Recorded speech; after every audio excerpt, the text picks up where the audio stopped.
coordinating the stories, that we wouldn't have this I can sit program. here and She's do an it. incredible person, but I'm happy to fill in today for her. I'd also like to thank Mickey, Marlon, Alex, and other library staff who have helped to put together to prepare for the story today. Upcoming stories for fall. In mid-October, Riley Duran will tell his JPL story about working on the Kepler mission. And in November, make sure that all your cell phones and pagers are please make sure your cell phones and pagers are off or on silent mode. And now on to today's story. Via a circuitous route involving two German cities, a taxidermy shop, and an angry scientist, Doug moved to Pasadena from England to join JPL at the end of 2010. A producer with the Visualization Technology Applications and Development Group, Doug was the technical director for the new MSL animation and is the content lead for the real-time visualization outreach tool, Eyes on the Solar System. So please join me now in welcoming Doug Ellison.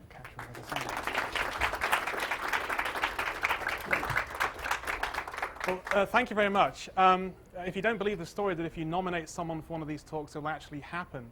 2 talks ago, I was here listening to a fantastic, entertaining, and very personal story by Steve Collins, and wanted to speak to Steve afterwards because we are doing something for Stardust Next.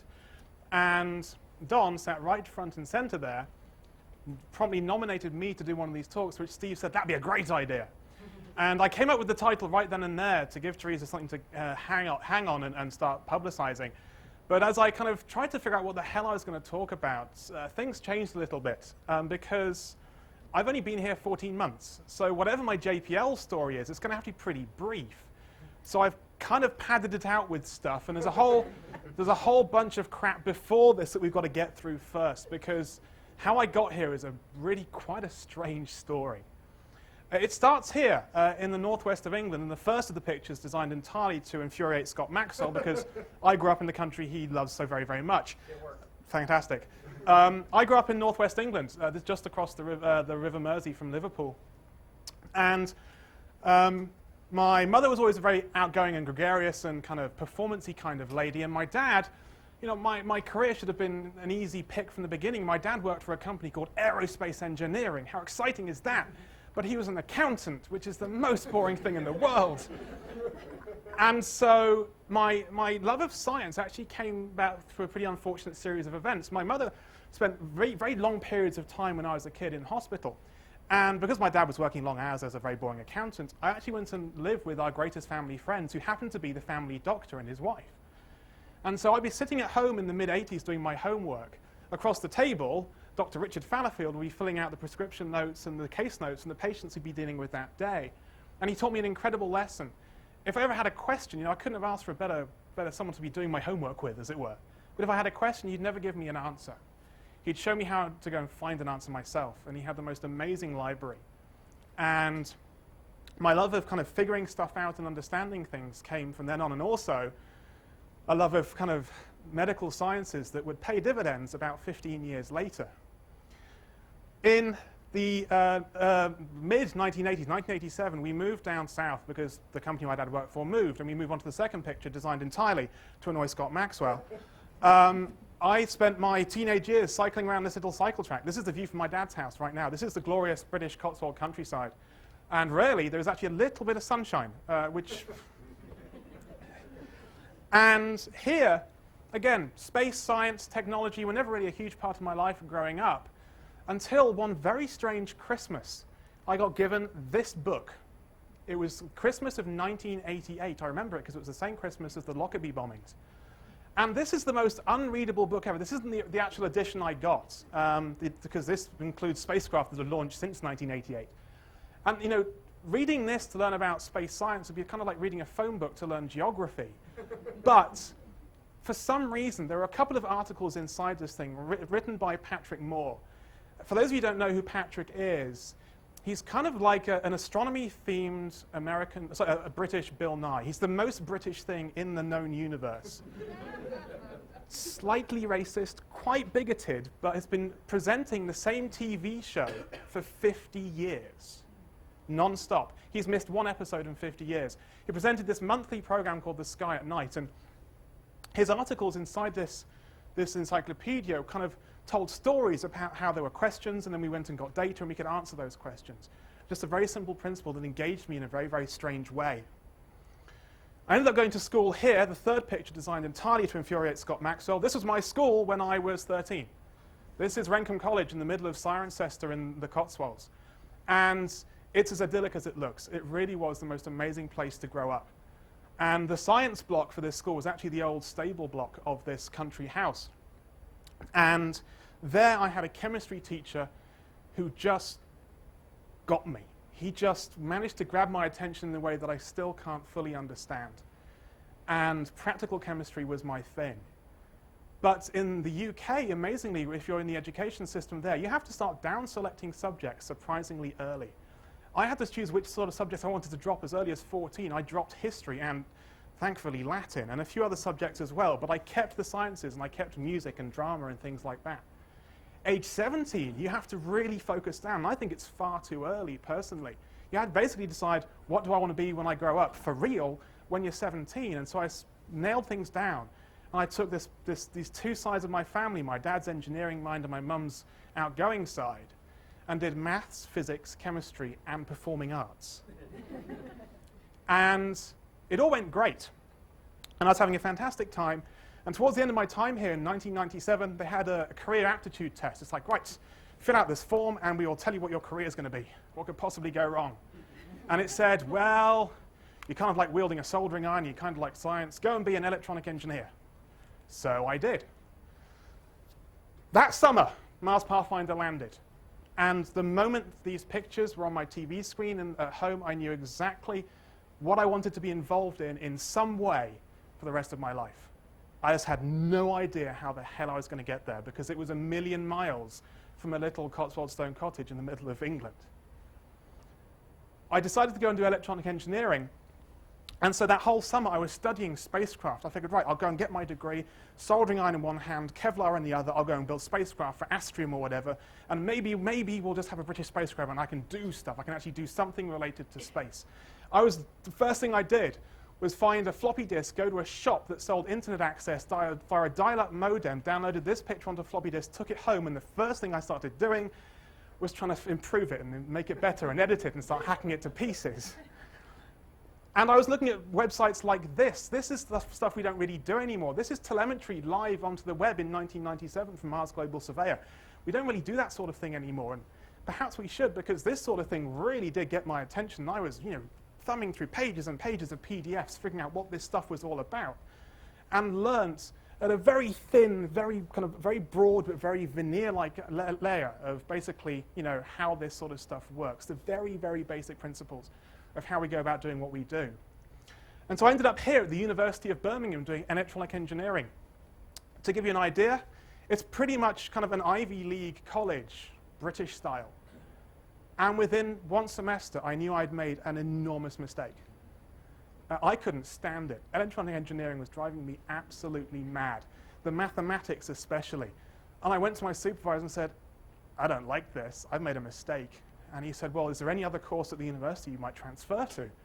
And the answer was no. It was an old school university. It was traditional subjects. It was engineering or languages. And instead of knuckling down and figuring out how to do the mathematics that scared me so much, I found myself buying from the USA a paper laser cut model of Mars Global Surveyor that I then glued together in my dormitory at the university and proceeded to model and animate in Bryce 2, which is a piece of animation software designed for rendering fjords and oceans and hills and things. And I thought, well, if I don't like electronic engineering and instead of knuckling down I'm doing this, maybe I can go and do this instead. And so I found a multimedia design course. I took a massive step down. I went from an Ivy League school to what was basically a community college. This is the Montfort University in Leicester. They're all called universities, but some of them are former polytechnics. They're kind of a second-class citizen in terms of education. Not a particularly great place, but there were lots of different projects I could do, lots of courses that I found interesting, animation and interactivity and things like that. And all of them, all my group projects and all my personal projects, of course, had a space theme. I did an animation about Beagle 2, rest in peace. I did an animation, believe it or not, about Stardust in, I think, 1999. Unfortunately, I couldn't find a copy because it's absolutely dreadful. And towards the end of my time here, the guy who was teaching us animation actually went to work at the National Space Center, essentially a visitor's attraction a few miles up the road from here. That was a visitor's attraction all about space. And they had a full dome planetarium, one of the very first in the UK. And he was doing animation for this thing and said, "You're not too bad at animation, come and work for me." And so my final semester, I started working on one of their first productions, a full dome show called Big. It was narrated by Richard, welcome to Jurassic Park, Attenborough, who actually grew up in Leicester, in the city I was then living. And these little graph charts here and the little kind of trajectory diagram over here, those are the sorts of things I was putting together for this full dome planetarium show. Yes, John, I was doing radiation and magnetic fields and stuff about Galileo back then. And unfortunately, it never came out. This project went, and they sell this to other planetaria around the world. But the job that I was hoping would come out at the end of it never did. They couldn't offer me a position at the end of it. And so there I was with a multimedia design degree and a passion for space sciences, and nothing to do with it. And then a job post came up that's kind of just about caught my attention. It was working for a medical education company, a company that produced animations and websites, and back then CD-ROMs, to teach basic medicine, to teach GPs about things, to teach nurses about things. And so I was making 3D animations of various procedures. This little thing here, you can't see it very well, but this little video in here was a triptych of videos, and probably one of my proudest accomplishments in 8 years at this company. We managed to get one of the professors who worked for this company to voluntarily have a nasal bronchoscopy, which is the most unpleasant thing in the world. It's a camera crew crawling down your nose. It's horrible. But he's there having his nasal bronchoscopy there, easy for you to say, having nasal bronchoscopy. In the middle is the view from that bronchoscope. And on the right-hand side, via a Bluetooth handset, was a spirometry trace of him inhaling and exhaling. You could see what the lungs were doing, what he was doing, and what the resultant science was. No one had done it before. And it was fantastic. Learned so many things and worked with some fantastic people. And I've often said, my former life as a multimedia producer for a medical training company. I'm going to show you what it was actually like. And I mean this. If you are even slightly squeamish, I'm going to make sure the sound's turned down as well, because the end of this is pretty gruesome. And I mean this. If you are slightly squeamish, look away now. This was called the squeamish reel. I made this to screen potential colleagues, because if they couldn't sit through this, they couldn't work for us because they couldn't handle it. This is someone having a tracheotomy. This is a hernia repair. I filmed all of this in person. Operating theatres in the UK are nowhere near as clean as our clean room here, believe me. This is a guy having a hernia repair, and the last thing is where the fine line between medicine and civil engineering meets. This is a knee replacement, and the reason I turned the sound down... Yeah, it really sounds like that. And I filmed total knee replacements, hip replacements, spleen removals. The most remarkable moment of this entire 8 years was one day I was filming a laparoscopic keyhole-based kidney removal for a transplant. And I'm recording the feed from the keyhole camera on a little video deck, and I'm kind of recording it with a camera, and basically it's like a guy with 2 chopsticks stuck in a big pink bag, kind of doing magic with his hands. And then amazingly, what they do is they separate the kidney, they put it in a little plastic bag inside the donor, zip up the bag, and then pull it out. And it actually goes pop when you pull it out. It's then put into a kidney dish on ice, cut open, and they start kind of tidying up the mess of the surgeon who took it out. And so I filmed this kidney, and now it's right in front of me. And the second surgeon, who's now going to go and put it in the daughter of the guy who just donated this thing, he looks at me and goes, do you want a closer look? And holds this living kidney that's waiting to go in another human, holds it up to the camera, and then says, "You can pick it up if you like." And so I thought, I'm never going to get to hold a kidney again. And so I kind of gently put my hand under this thing. It was cold and heavy, that's all I can tell you. And to the best of my knowledge, at least as of 2009, that kidney was happily living in this guy's daughter. Gratuitous medicine kind of trivia. If you're ever unfortunate enough to require a transplant of that sort, they don't take one out and swap it. You just get a third one bolted in. Meanwhile, in California, you guys were kind of doing this sort of thing. You were biting your fingernails, throwing your hands in the air, landing on Mars, and talking to the press all about it. And this was everything I had ever wanted in a space mission. And fortunately, the mission shared everything I'd ever wanted with the public by putting every single image that was taken straight online. I saw this stuff and I couldn't help myself.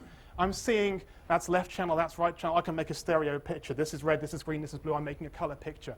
And I was spending hours and hours and hours making this stuff. And I was kind of making JPEGs and anaglyphs and things like that. And I thought, I can't be the only person doing this. The Earth's a pretty big place. There must be someone else. And so I threw it on some web space. I made a forum. It wasn't called Unmanned Spaceflight at the time, but that's what it became about 12 months later. And without really pimping this as kind of a resource, people started to gravitate towards this thing as a community of like-minded people. If you Google for like Mars and images and pictures or whatever, you get a whole lot of anomalistic crap. It's very hard to find a discussion about this stuff that doesn't involve politics or arguments or anomalism or with the really kind of crazy conspiratorial stuff. And so I have been called everything under the sun. Every four-letter word you have ever heard of, I've been called for having the bar set very, very high for this forum. If you want to come in here and talk about the face on Mars, we will kind of delete your account, ban your IP address, and delete the posts you've made. And this place has grown and grown and grown, and about 12 months ago, because I knew that it could be perceived as a conflict of interest here at JPL, I'd been in discussions with Emily from the Planetary Society for some time and actually handed the keys off to the Planetary Society, and it couldn't be in better hands. It's still being run in the same way, and it's still this community of like-minded people. And I was just having some fun with Photoshop, and to date, people have looked at this place 40 million times. Well, I lie, it's 39,800,000. I've rounded up. To give you an idea of just how busy it is, here's this month's Google Analytics, 62,000 visits a month. It's a pretty busy website. But it's only about 2,000 people, and perhaps of those 2,000 people, perhaps 20 are kind of active contributors who take this stuff and do something of value with it. A case in point, if you ever went up to the high bay to sign your name on a piece of paper to get scanned and put onto MSL, you'll have seen this picture just in the background behind it as part of a poster. This was stitched together by a few of us on that forum and picked up by Craig Cavolt and put on the cover of Aviation Week magazine. And it then became one of New Scientist's pictures of the year. And a Belgian science supplement picked it up and put it on the front page of their newspaper. This is not something JPL could ever put out as a product because it's not accurate, it's not scientifically responsible. It's just made to be spectacular and shiny and ooh and ah. And so you put all this stuff out there and let the public do the ooh and the ah, and they'll do it for you because they're more than happy to do so. And the best thing is, they're free. And another thing that was free that was still to date blew my mind is this. This is a tool called Midnight Mars Browser, a programmer called Michael Howard. Oh, by the way, guys, we're talking about the red, green, blue dust devil thing. That's up here right there.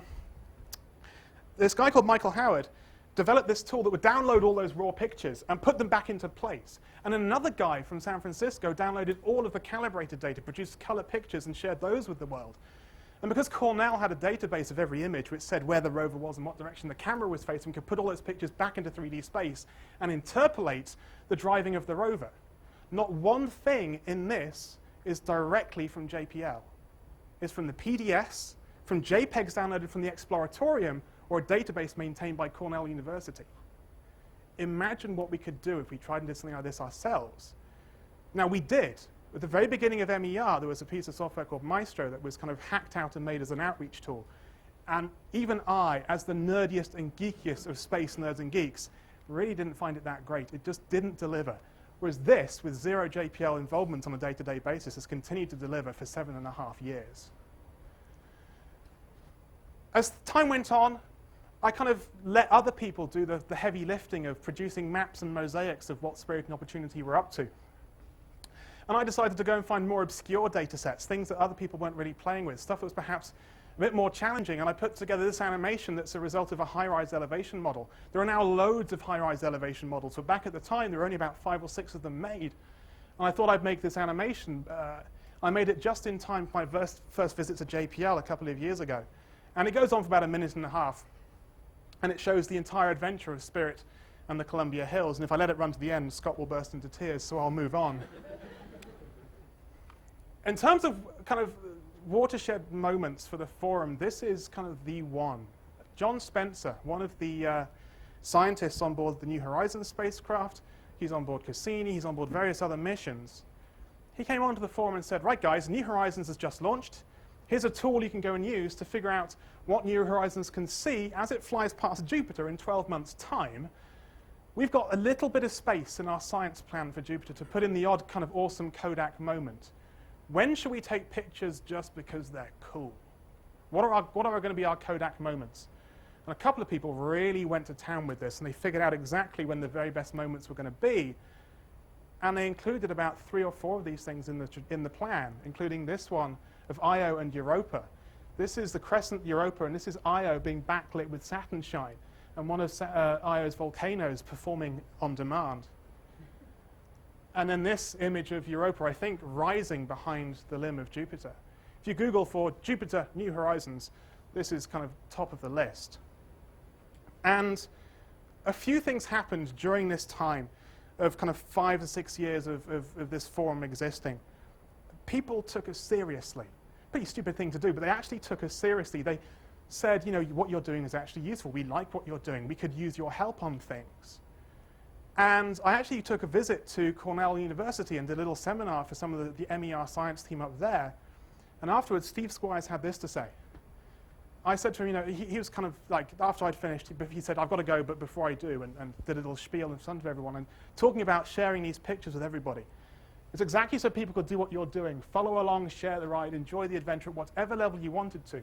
Whether it's click and look at the pictures, or go off and try to do something of substance with them. To see it work out the way it has, I'm just thrilled. Frequently, I'll get up in the morning, and the first place I go is unmanned spaceflight, because I know I'm going to get the mosaics there, rather than just raw images if I go through all the firewalls to the JPL website, because no one in Pasadena has even woken up yet. I did it this morning to see how our drive went. This was back in the summer of 2008. I was able to tell him his drive went fantastically. However, not everybody agrees with him. And in fact, many of you already know this story, and it's fair to say that almost everybody agrees with him. And there's, to my knowledge to date, there's essentially been one notable exception. I'm not going to name names, but there were cases where a few people who'd been playing with images from spacecraft provided to the public to go and play with were getting what can be politely described as negative feedback. It's been suggested to them perhaps they shouldn't be doing this. And I saw 3 separate instances of this, and I thought, that can't be right. I mean, I'm not a US taxpayer, but there are lots of US taxpayers who paid for this stuff. It's theirs to play with, surely. And so I wrote an email, simply the contact us button at the bottom of the Cassini website. And I can't actually give you I can't tell you what Alice Wesson's face was like when she received that email. It might have been a little bit like this.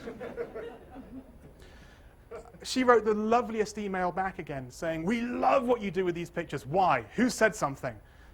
And what unfolded thereafter isn't really important to this story. What is important is that Alice knew I existed and I knew she existed.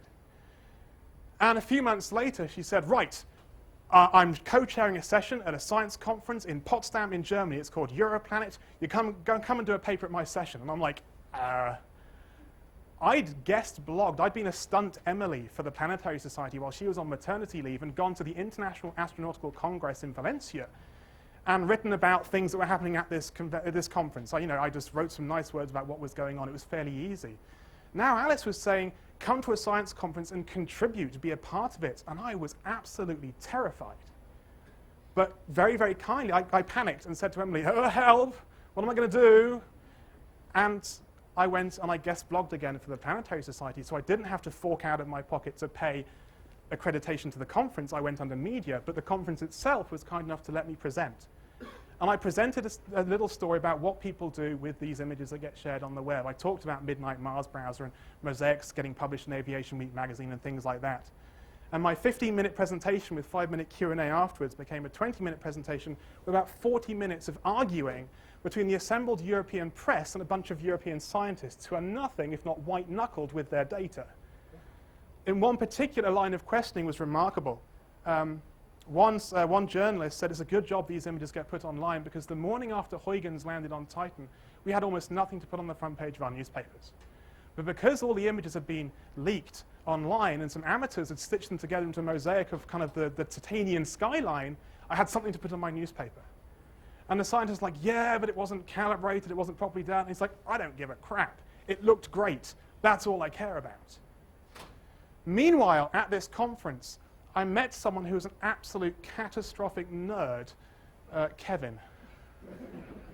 And he was demonstrating this amazing tool called Cassie that Paul was largely responsible for.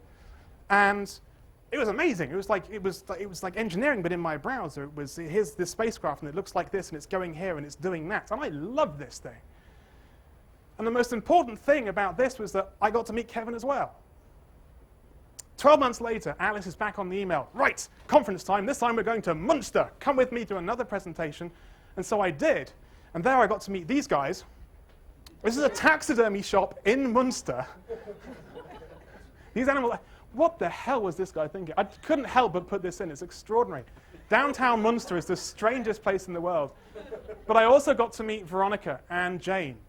And there's me behaving like a stupid British person. And Veronica said, you know what? Because she hadn't met me before, but now she knew that I was, vaguely coherent when speaking in public. She said, you've got to come to JPL and speak to some of our scientists about this, because I bet most of them haven't got a clue what's going on. We can try and say it from our point of view, but perhaps they're not listening. And so in March of 2009, I found myself on the stage at the Von Karman Auditorium talking about what amateurs do with pictures from all of these spacecraft. It was called bootleg postcards, armchair astronauts exploring the solar system. And through a remarkable series of events, 10 months later, I found myself waking up to this view from the Pasadena Hilton on the morning of my interview to come and work at JPL. It took a very long time to iron out everything after this. But Veronica and Alice and Kevin and Stephen and Blaine saw something within me, quite what I have no idea. But they saw something and decided to try and get me on board. And Jenny Kuhn and Rick Schley worked their fingers to the bone trying to make the paperwork happen. There was a pile of paperwork this thick to give me that job and get me the H-1B visa involved. And we're about to double down and try and get me a green card, so the pile's going to grow by an order of magnitude pretty soon. And I started work here at the beginning of May last year. And it was a very surreal experience, walking onto lab not as a visitor, not as a guest, but as someone who allegedly belonged here. And since then, it's been a complete whirlwind.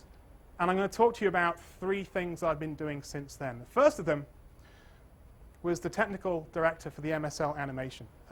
Kevin was dealing with Kevin Lane, who used to work at JPL, now runs his own animation firm, and trying to act as the middleman between the project and the animators and the reference material. And I kind of said, well, I know kind of a bit about MSL because I've read more PDFs than is entirely healthy about this spacecraft. How about I kind of try and act as the technical person? I'll kind of get the reference material and speak to the project and speak to Kevin and make this thing work.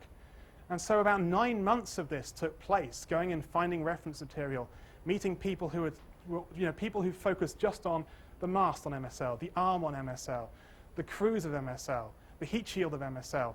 The best of all was Tom Rivellini, one of the EDL guys for this. And I knew about this guy long before I came to JPL, and here he is high-fiving me mid-review because he thought we did a pretty cool job with his parachute. And then the parachute guy kind of is high-fiving me saying, you've made it accurate. And I was like, well, why wouldn't you make it accurate? If you've got to make it one way, why not make it the right way? And I have to say that Tom's main comments, obviously he gave us some insight into technical accuracy, but his main comments were he wanted it to be more dramatic than the laws of cinematography would allow, and wanted exceptionally loud guitar music. And he and I have been swapping notes on a website that's kind of a YouTube mashup. You can say, I want this video, but with this video soundtrack. And my personal favorite, and John found this one, is the Inception soundtrack. It's fantastic with this thing. I knew I'd kind of been at this a little bit too much and a little bit too long. When trawling through reference photographs, I came across this one. It's just someone taking a cheesy photograph of themselves in the clean room with the crew stage. And I visited the high bay viewing gallery so much, I'm now in the reference material for the rover. And you can all go and enjoy the animation, and credit has to go to Kevin Lane's team at Bohemian Grey for making a beautiful piece of work. And if I had any small part in helping it be a little bit more accurate, I'm exceptionally lucky. I went into that project with essentially three guidelines in the back of my head. One was I wanted us to come out with something that was better than what Dan Mass did for MER, because that to date, I still maintain is the benchmark for how animations of space missions should look. It's dramatic, it's exciting, it's accurate, it's engaging. It's a beautiful piece of work, even now, 8 or 9 years later. And the other two rules were, I didn't want anyone on this project to be sat in a meeting or in a press conference using pieces of this animation and to have any excuse to say, well, we don't show it in the animation, but, or I know it looks like that, but it's not quite like that. I wanted everything they might need to be in it and to be right. And I hope we've got there. We'll find out in 12 months or so. And I have to make one more comment about the MSL animation. That was the very final review. I was in Richard Cook's office with Pete Tysinger sat next to me. And it's these two guys who I'd known about for 10 years or more, and my laptop and the animation. I go, you know, you're in charge of a $2.3 billion rover. Here's your animation. Thank you very much. Thank you, thank you, thank you. Here's your animation. You paid for it. It's lovely. What do you think? And they're enjoying it, and they're watching this thing and having a lovely time. And in the moment when the descent stage, just as it's about to drop out of the back shell, Richard turns to Pete and says, are the engines on when we drop out the back shell? And they pause. I mentioned that I ended up with this knowledge of MSL that's exceptionally thin but exceptionally broad. Anyone on the project will know this much about this much of the mission. I know this much about pretty much all of it. And I just casually go, oh yeah, the engine's wrong, but only at 1%. You wouldn't see anything. And they turn and look at me as if to say, who the hell are you?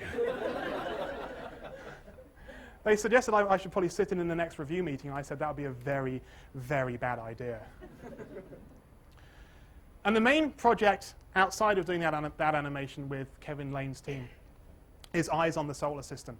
For those of you who don't know, Eyes on the Solar System is a real-time, I've said this so much, it's a real-time in-browser experience that lets you explore the planets, their moons, a bunch of asteroids and comets, and the planets, the spacecraft that have been exploring them from 1950 to 2050. The people who take pictures of spacecraft don't think like we think. I just want a nice big picture of the side of the spacecraft and the back of the spacecraft and the front of the spacecraft, and they never take it. And spacecraft are always bolted to something, and we never see what's underneath the thing it's bolted onto. We spent months waiting to get a picture of what Stardust Next looked like without the sample return capsule and never really got anything. And this project went live in November of 2010 to coincide with the epoxy flyby of Comet Hartley 2. And Kevin wasn't here at the time, otherwise I'm pretty sure you'd have done this yourself. But myself and John were in the darkroom. We directed this thing. John had worked miracles to make this engine that drives this tool to the point where it was pretty accurate. It was as accurate as the spice kernels that the projects could give us. Accurate enough that Don was kind enough to say, come into the darkroom and put it on the big screens in the darkroom and we'll use it on NASA television, because when you're flying past a comet, it's exceptionally exciting and thrilling and engaging, and there's absolutely nothing to look at for hours and hours and hours. And so NASA TV ran this feed, and John and I were sat there on our console, and every time I'd say, oh, John, do you think it'd be kind of nice if we could do this? And John would go, right, and start coding like this demon of code. And I had a little bug in my ear, and it was Steve Kalzicki in my ear. And they would cut to our feed. Our feed was going from my workstation through to NASA TV. We would cut to it occasionally. And I was kind of carefully dragging the camera. As the comet went past, I would drag the camera so we were kind of looking at epoxy and looking at the comet and kind of tracking around. And I have to get the mouse over, click and drag to turn. And just as he's about to come to me, Stephen goes to me, get the mouse off the screen, get the mouse off the screen. And I'm going, but that's how I drive.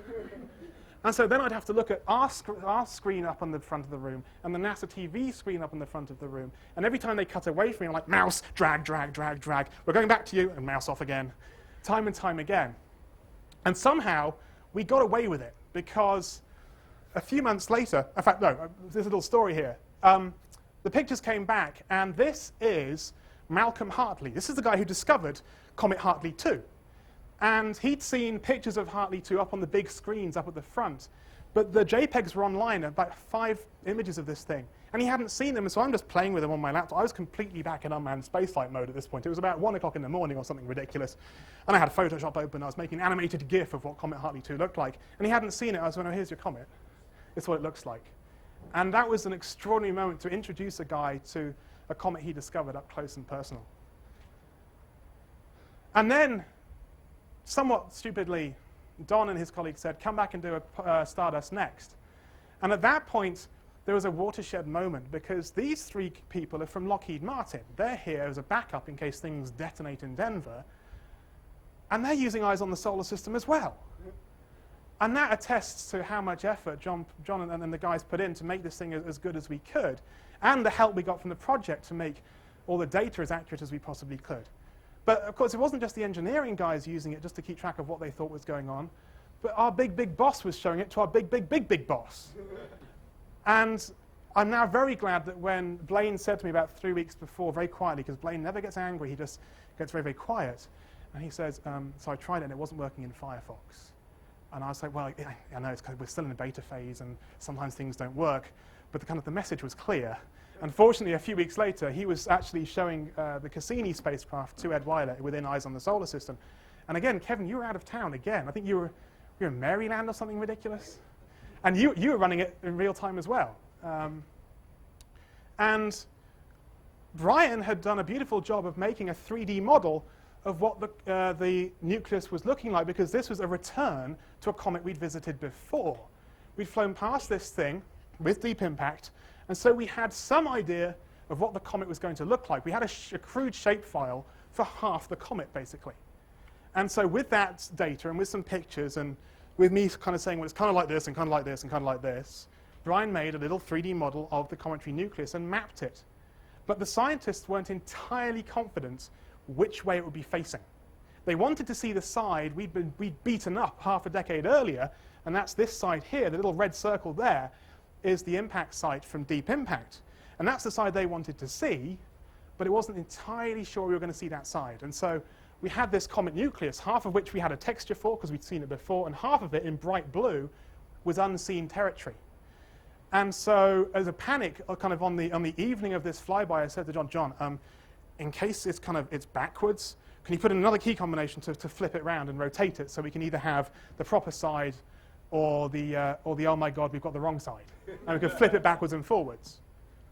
And Steve Kalzicki kind of doubled down on me and he said, right, did all right for epoxy, but we're going to put a massive camera lens right in front of you and we're going to put you on NASA TV. And I'm like, oh, crap. Like I haven't got enough to deal with trying to drive this thing for NASA television. And this big fisheye lens was so scary. It was like Cyclops in front of me. And we had a dress rehearsal. I think I had like a 2-minute slot just to introduce the Stardust Next live stuff, and like a 6-minute slot to show a bigger picture of Eyes on the Solar System. And in the dress rehearsal, I'd got about 5 or 6 nanoseconds into my 2-minute slot. And Steve Kalzicki goes, okay, we're running short, wrap it up. And I'm like, oh crap. So this is Eyes on the Solar System, back to you, Gay. And then I started to do my longer demo, and about 20 seconds into what I thought was 5 minutes, he's like, okay, yeah, we're running short on time, you have to wrap it up. I was like, so this is Eyes on the Solar System, back to you, Gay. Come the night of the flyby, Stephen said, okay, you're on in 30 seconds, look like you're enjoying yourself, and then went silent. He didn't say a damn thing, and I had no idea how much time I'd been swallowing up. This little red light would come on, and I'd go, hi, well, welcome to Stardust Next, and this is Eyes on the Solar System, and it works like this, and it works like that. And I have to keep half an eye on this, so I was looking at the camera. Half an eye on this, because that's what NASA TV was, and half an eye on this, because that's what I was actually driving. And fortunately, I did about 1 minute 50 in my 2-minute slot, and about 5 minutes 20 in my 5-minute slot. I think I owe Stephen about 7 seconds. And then the flyby was great. You know, Stardust Next did its thing, but aged spacecraft perhaps get a little bit temperamental. We were expecting to get 5 of the kind of really juicy images transmitted down first so that the press would have something awesome for the morning. And we put shortcuts into Eyes on the Solar System. We could say, we're going to see this one, this one, this one, and this one. And you could flick through them. We're going to see this one, then this one, then this one, then this one, and then this one. The spacecraft had other ideas and decided, well, actually, I'd rather like to send them down in the order I took them, thank you very much. And the first picture we saw was this. Now, this is a particularly crapped version of this picture. This is the version of this picture that I took with my little compact digital camera, zoomed in, looking at the screen at the front of the darkroom. And I'm now looking at this picture and comparing it to Eyes on the Solar System, Meanwhile, Blaine's going absolutely nuts. Where are my awesome pictures? What the hell's going on? I've got a press release to write. And the project's going, well, actually, the spacecraft's doing this, this, and this, and we may get pictures here, we may get pictures here, or we may even get pictures here. Meanwhile, John and I are going, well, this is fun. Let's eat some more peanuts. Let's have, we're going to sit back, relax, enjoy the darkroom. It's a fantastic, exciting place to be. And I start thinking, well, which side of the comet are we actually looking at? Because maybe we're looking at the wrong side, in which case it might be this shape. But if we're looking at the right side, it might be this shape. Because John went off and scurried away and said, right, okay, here's the key combination to scroll through all of the 70 pictures and when they should all be taken. And so I'm looking at this crummy little potato in the distance that Brian had modeled. I'm looking at this crummy little picture here, and I'm going, I think they match. I bet you we've got the right side of the comet. And the science team didn't have the best pictures yet. They didn't know which side of the comet they were looking at. I was pretty sure that we got the right side of it. And slowly, John and I were kind of going, yeah, look, that matches. See, that matches that. That's the same as that. So that is going to be that. That'll be fine. Awesome. We're going to have a lovely day tomorrow. And people start gathering around, the people from Lockheed Martin. Then I get the actual picture off the web, and I'm doing the same thing. This picture's dreadful. It's actually a screenshot off Ustream. I apologize. And then, a few more people start paying attention. And Don's looking exceptionally skeptical at this point. And I'm saying, no, look, here's the picture on my camera, and here's the picture on the screen. I think we're looking at the right side of this thing. And I managed to convince Don. I think he was fairly convinced. And then the NASA TV feed kind of went away. But an extraordinary event occurred. I ended up with Don Brownlee, Joe Vaverka, and I've forgotten his name. I wrote it down. And Pete Schultz, America's Mr. Impact, 1999, all stood behind me, all wanting me to show them this little trick of which side of the comet are we looking at, which side are we looking at, is it this side or this side, is it this side or this side? And they all went away without their middle 5 pictures, but fairly confident that they got the side of the comet that they were looking for. And as things transpired, we did get the side of the comet that we wanted. Again, another testament to making the effort to make sure that what we make for public outreach is as accurate as it can possibly be, because you never know when it's going to come in useful. About a month or so later, we thought it was the right thing to do to go back into the dark room to say goodbye to Stardust, because it had been such fun to work on a very small part of that project. And we put up this big picture on top of Eyes on the Solar System. Again, I said to John, so it's going to be firing its thrusters. Can you give me a key to turn the thrusters on and off? Because that would look really, really cool on the screen. And so I just watched the Doppler trace. This red line kind of starts dropping and dropping and dropping, and then the thing goes and runs out of fuel. And so I have my finger stuck on the key to run the thrusters. The moment the line flattens out, I let go, the thrusters go away. And we've given a reasonably accurate indication of what the spacecraft got up to. That was Stardust Next. And what big project we'll be doing next in the darkroom, I don't know. Who knows what it will be? But it was like, I'd say it was like walking into my television set and being on the set of some show, but actually it was like walking through a very small, crappy web feed of NASA television and being inside that. It was very, very strange, but I had a new appreciation for the level of stress and the amount of effort involved in putting together something as simple as just, a couple of hours of TV for a flyby of a comet. There were meetings after meetings after meetings. How do you do this properly? What do we do if this happens? What do you do if this happens? What can we expect to happen? Well, the scientists want this, but we need to tell them this, and they want to show this, but we have to, constrain it and make it a story and make it engaging. It's really, really difficult. But the guys in Division 18 are miraculous. They somehow made a brilliant story out of a very, very unusual evening. June, JPL had its second tweet up. And I was going to demonstrate Eyes on the Solar System. For those of you who don't know, a tweet up is basically when you go to the world of Twitter and say, right, space enthusiasts, which of you wants to come to JPL for the day, and we'll show you some awesome, and then you can tell all your friends about it. And JPL had one a few years ago, and they had another. And if my clicker works, there we go. This is the group photograph of all the people who attended the tweet up. And it attests to the power of social media and the fact that Division 18 are getting on board with this sort of stuff. Trust Alice to be late. You missed everything. Oh dear. In that case, it's all lies. And we track the amount of traffic that goes to Eyes on the Solar System. And you may remember Open House, that weekend when our weekend goes away and 38,500 close personal friends invade our personal space. And Kevin was demonstrating eyes on the Earth in one of the buildings around here. John and Paul were demonstrating eyes on the solar system in building 303. I was demonstrating eyes on the solar system in 27 consecutive lectures in 180, 101. And we probably cumulatively demonstrated this tool to 4,000, 5,000, 6,000 people. And the resultant traffic spike over a 4-day period to eyes on the solar system was 2,700 people. A month later, 105 people come to JPL, and again, I give them a demonstration of eyes on the solar system, and 2,800 people go and use eyes on the solar system. The power of social media is extraordinary. These guys were louder than 38,000 people at open house. Now, that doesn't demean open house. It's an incredibly valuable and important thing for us to do. But when it comes to sharing our message, it's not very efficient. Social media really does pay dividends. And I wanted to do something because I felt like I had a foot in each camp. If I wasn't working at JPL, I'd have tried to be at this event. But I was working at JPL, so I was in this event. I had a foot in both camps. And I said to Veronica, look, I've got this idea.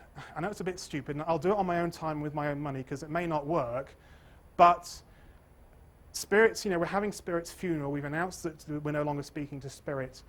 Perhaps we could do something with the group photograph that reflects kind of people's emotional attachment to this robot.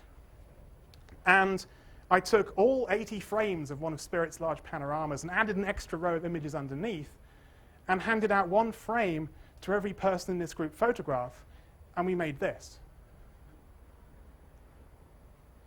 And yes, it's not an excellent creative work. No, it's not going to look like a panorama.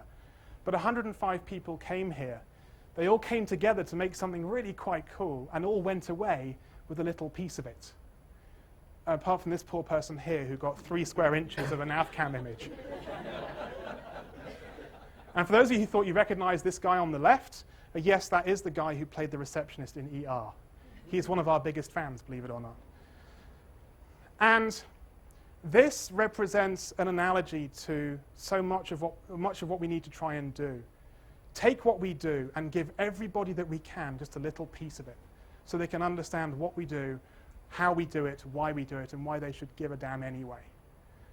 If there's anyone from security in here, this is a photograph of JPL I found on the web. If there isn't, this is a photograph I took from my radio-controlled plane.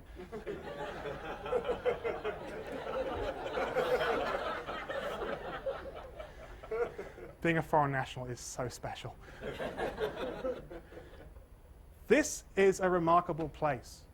It's what reformed cable news anchor Miles O'Brien referred to as Disneyland for nerds. But there's a difference because Mickey Mouse isn't a real mouse, but Curiosity is a real rover. This is real stuff. What we do inspires people. The meatball plays. Any of you who've ever occasionally you'll get this one person who says, "You work for NASA? Wow." I can't think of a brand around the world that engages kids better than this damn meatball. And it behests upon all of us to make the most of it and go and share it with as many people as we can. This is why we do this. So little girls like that can look at that and go, awesome, I'm going to pay attention. They see something cool, they learn something cool, and then with their entire damn careers, they go and do something cool. This kid is wearing his 3D glasses backwards when he doesn't care because he's looking at something awesome. And I'm going to finish with this and make kind of one closing point in that we have science data, we have engineering data, and we have adventures that we can share. And with something like Eyes on the Solar System, we do a pretty good job of sharing that engineering data as best we can. Spice kernels are out there for anyone to go and play with, and if you're an absolute Linux nerd and you know how to use Celestia, you can go do something with them. If you are anybody else, we've managed to unlock that data for you, and it can be interesting and exciting and occasionally beautiful and, I think, very educational. But with the adventure and with the science data, I don't think we're there yet. The PDS is an extraordinary resource. As a meteoric space nerd, I have used the PDS. But JPL doesn't provide a tool with which to use the PDS. The greatest tool to process images from the PDS is made by a space enthusiast who lives in Iceland. It's called IMG to PNG. It's simple, and it does exactly what you want. And the same with the adventure. I don't think we unlock what we do as an adventure very well. I think we could do better. And hopefully, I've kind of enthused enough of you so that when we come around and saying, hi, we want to do something with your mission, can you give us some money, please? Maybe you'll say yes. Thank you very much for your time.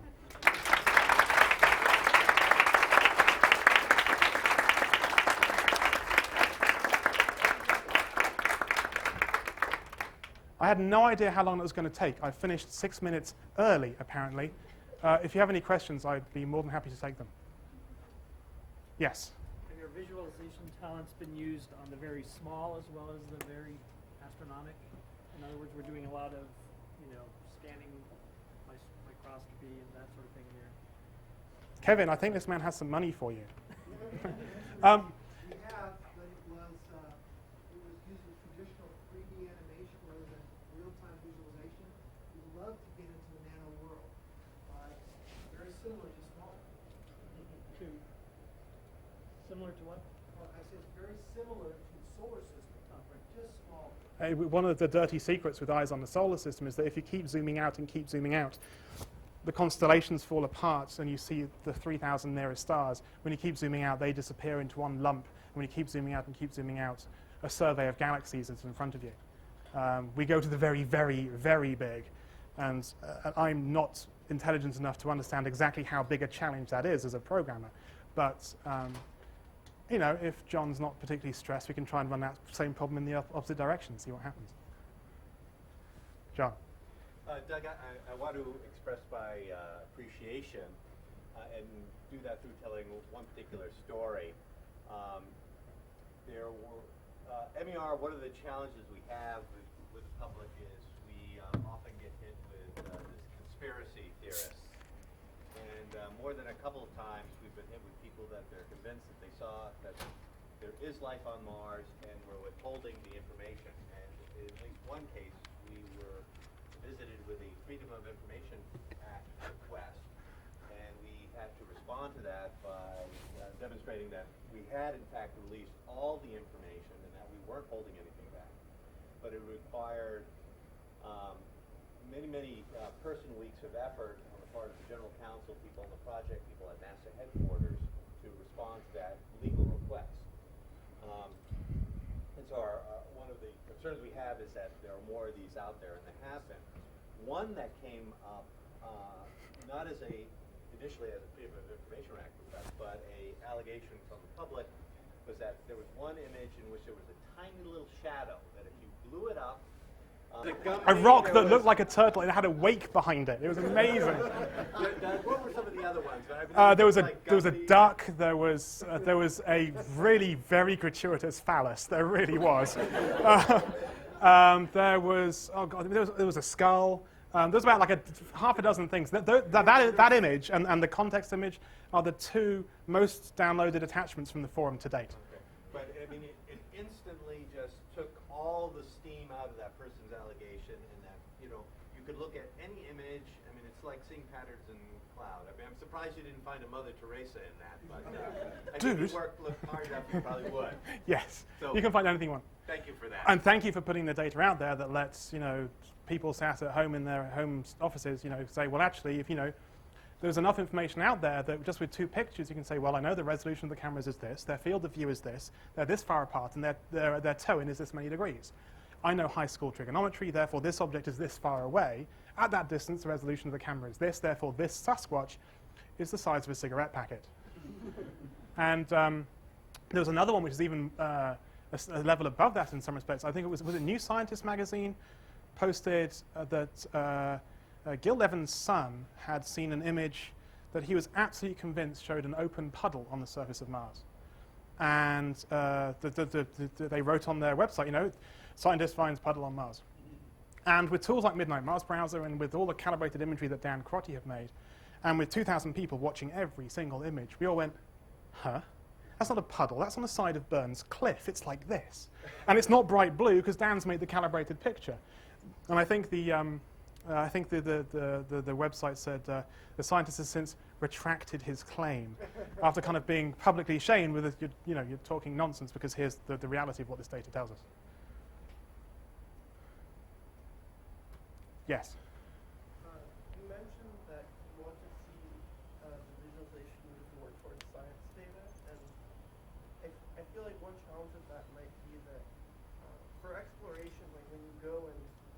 flying by something that you've never seen, or more interesting built lower than This game is easy if it's pretty pictures.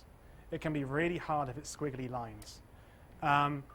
We are kind of, Eyes on the Solar System is kind of coming of age right now in that we're starting to feature missions and their data in more detail. And one of the things I'm going to try and do, especially with the Cassini mission, is take some of that data that isn't just a pretty picture, that is kind of plasma, waves, fields, particles, and somehow put it in context, because that non-imaging data can be really hard to explain to people if it's not, if you have no context or idea of where it's from or what it means. If we can take, for example, particle density and run it along the trajectory of the spacecraft and say to people, look, this is what this means because it's here and this is here, so this data means X, we can kind of unlock that sort of data because we now got this tool to kind of share it with people. There are always going to be data sets, there's always going to be some elements of science that are important and they are fascinating and engaging and exciting to scientists, and the public are never really going to find exciting. But I think there's a whole bunch of science data that goes kind of unexploited, for want of a better word, that with something like Eyes on the Solar System or other tools, I think we can unlock and show to the public in a way that they probably hadn't seen before. With that, I think we should all go to the doghouse and have some hot dogs.